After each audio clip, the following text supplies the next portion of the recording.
going on, guys? Junior's Fishing Company with another little streamer today.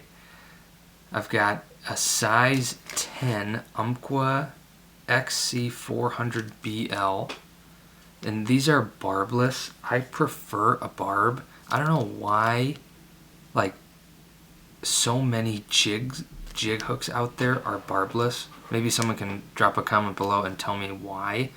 The tail of this bait is actually I've got these flat wing saddles, and there's a bunch of like little feathers that are like between 1.5 inches and 3 inches that really I'm not gonna end up putting on jigs or anything like that. And so what I've been doing is I just took one and I just cut like the tips of them off, kind of like this. This one's kind of not a very good tip, but this is just the one I had sitting here. I'll cut 2 of these off and I'll use that as the tail. The body part of this I used, actually, it's Semperfli Straggle string, and the confusing thing is this is Straggle string, and I'm gonna upload another jig video here in a little bit with Straggle legs, and then there's actually, I've got a spool of Ice Straggle chenille.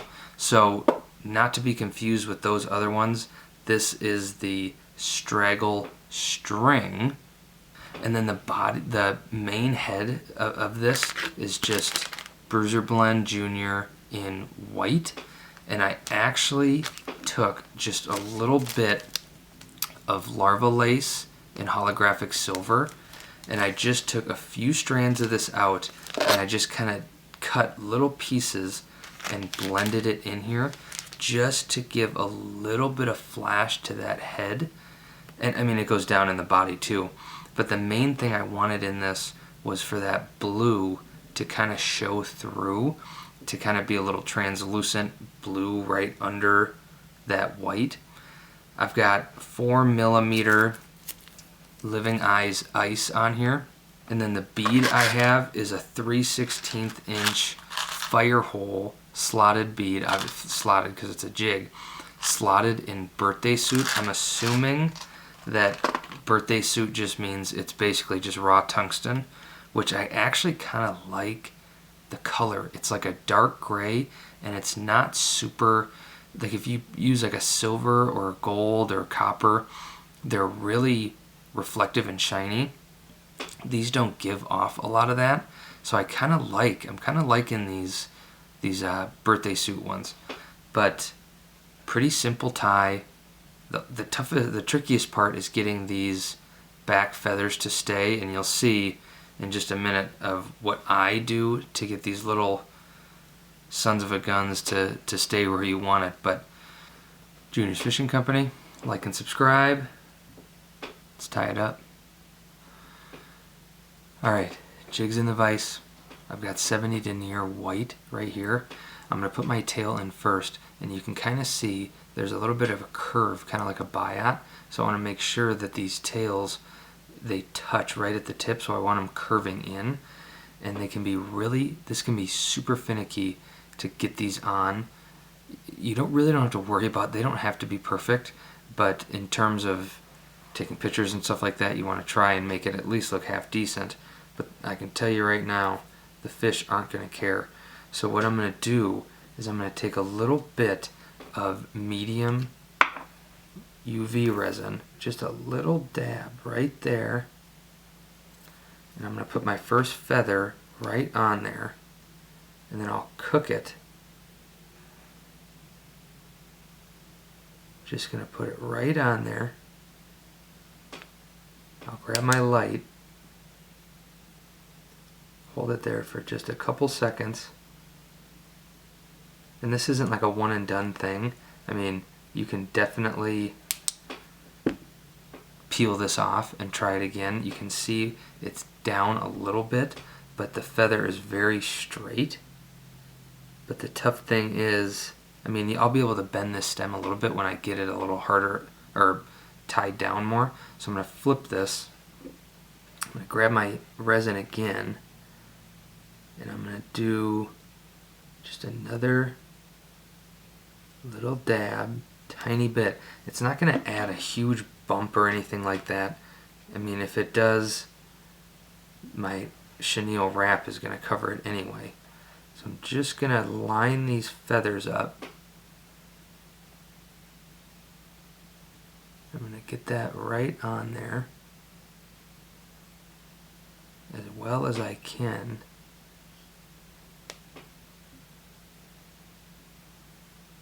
Make sure that the tips are lined up is really what I want the most out of this. Push that on there and cook it.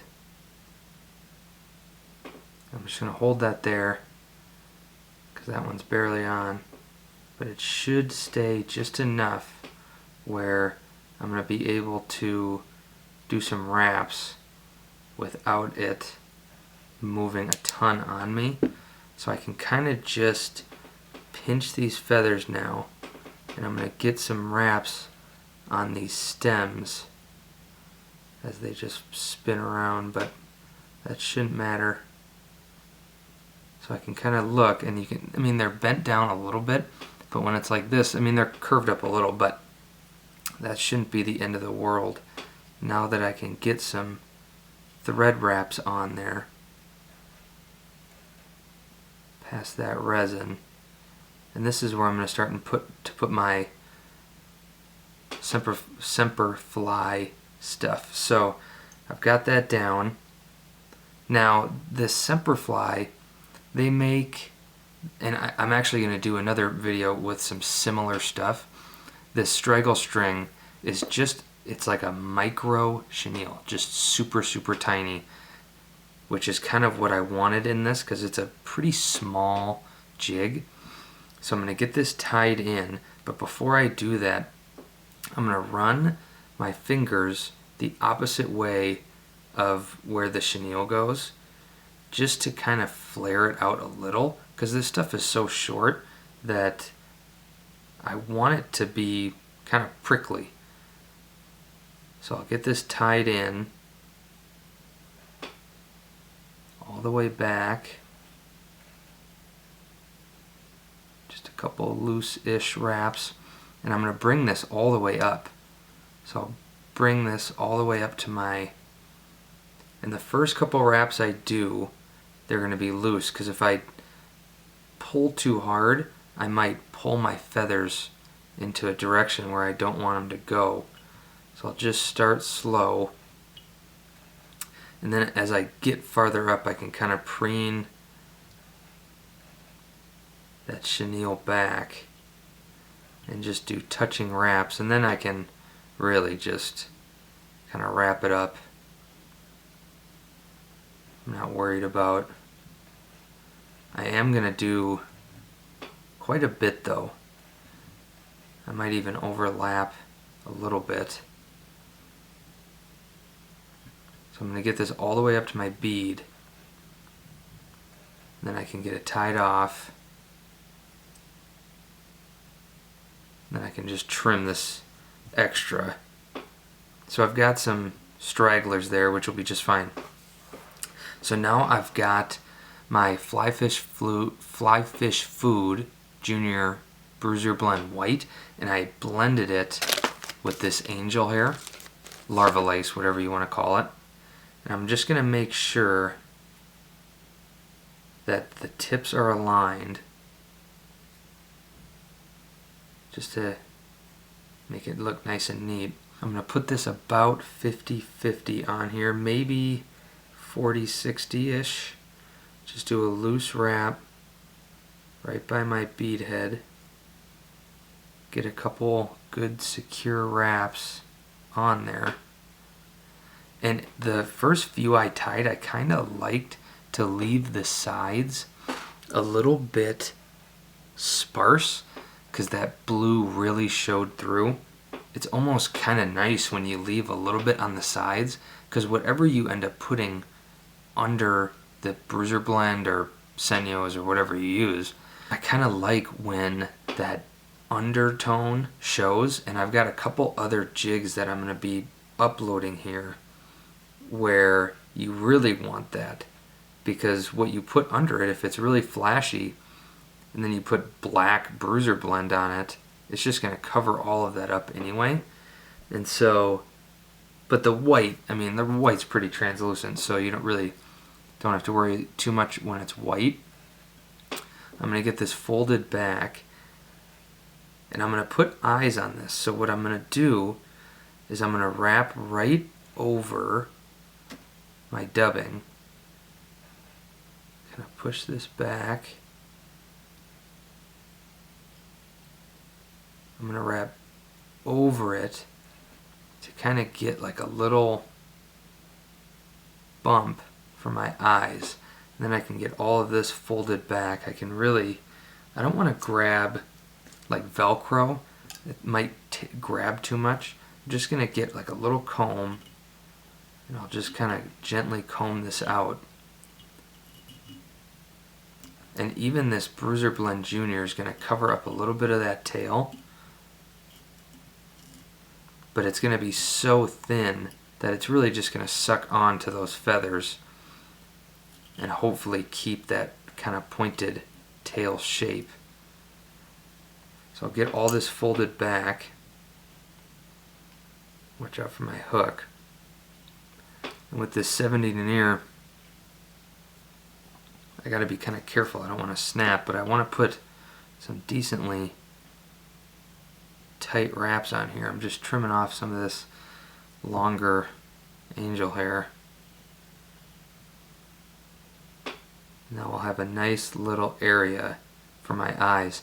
And the eyes are a good chunk of this bait. But if you look at even little minnows, they've got really big eyes.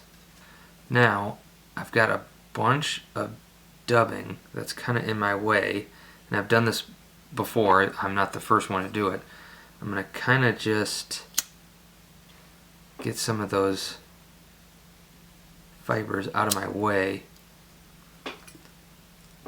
I can whip finish too. You don't want to burn your thread. So I'll get whip finish and I'll get my eyes ready.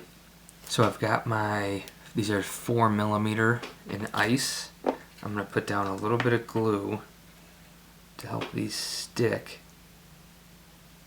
And there's a video that I'm working on, or a pattern I'm working on.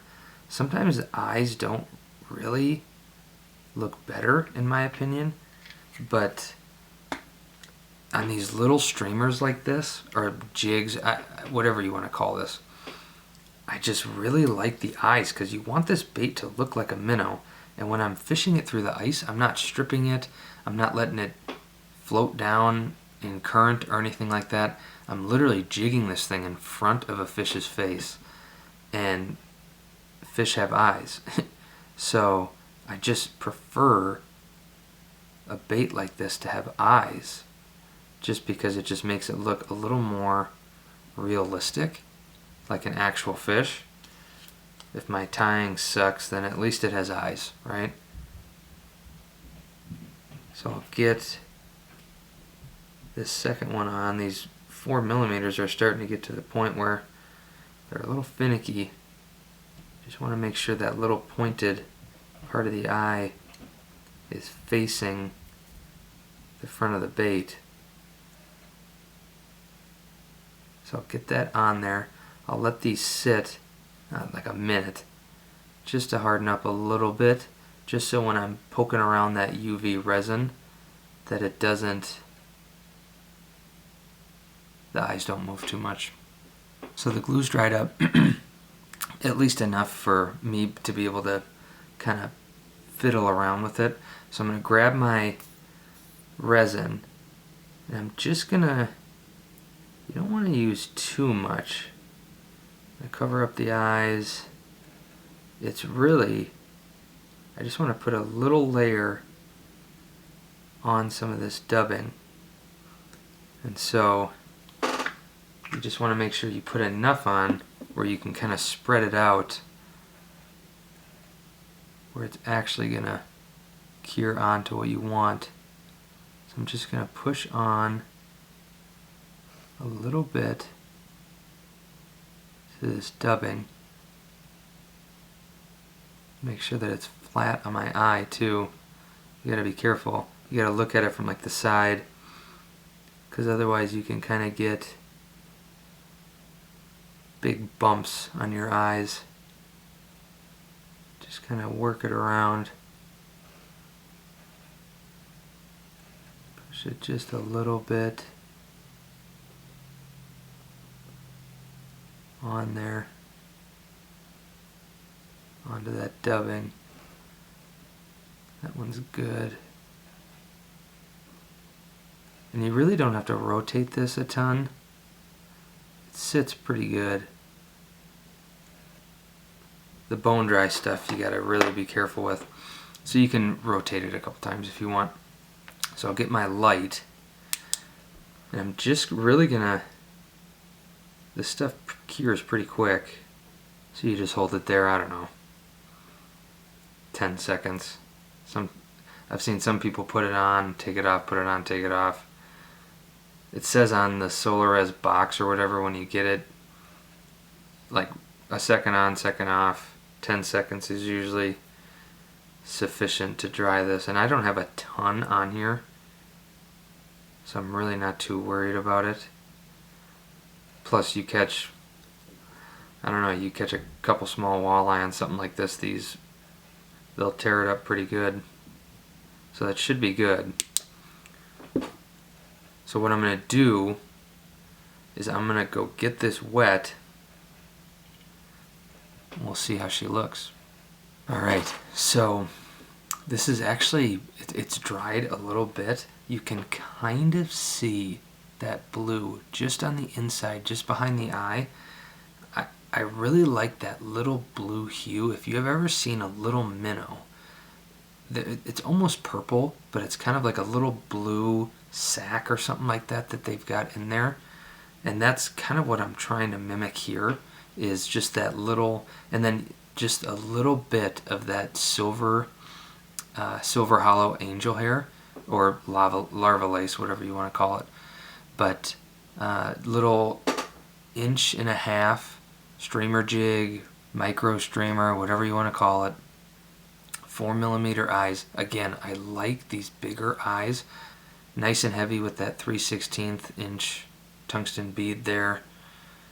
I'm going to pump a few of these out. I'm excited to see if the bluegill like them as much as I do. Junior's Fishing Company. Drop a comment below, like and subscribe. I got a lot more streamers, a lot of other stuff too, still to come. We'll see you on the next one.